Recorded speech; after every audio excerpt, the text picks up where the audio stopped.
Matagumpay na nailunsad ng mga tauhan ng Inayon PNP ang kanilang Project BAD o Barangay Ayaw sa Droga na may unang aktibidad na capacity building and professionalizing barangay tanods pursuant to DALG 2003-42 na ginanap sa Newtown State Clubhouse, Barangay Bulacau, Pardo, Cebu City. Ang aktibidad ay pinangunahan ni Police Major Jessery S. Basitaw, Station Commander ng Police Station 7 Cebu City Police Office, na aktibong dinaluhan ni na Police Colonel Leoncio B. Baligot Jr., Chief Arbicado 7, Chief Kadup, Acting Chief CPPU at Chief IDMU ng Cebu City Police Office.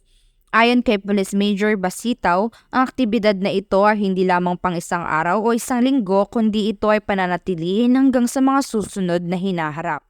We have this series of events.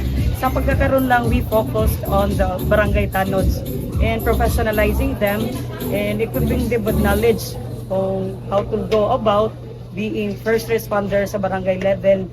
And it's a sustainable program nga dili lang karon nga semana or karong buwan na. Continuous activity niya siya. Ilan sa mga tinalakay sa naturang aktibidad ay ang patungkol sa katarungang pambarangay, other laws, issuances, handcuffing technique at mga basic self-defense.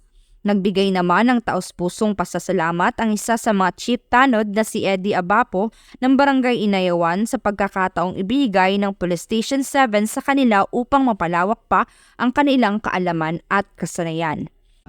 Salamat po sa activity nga nahitabo karon sa mga barangay kay kini makahatag og katulungan.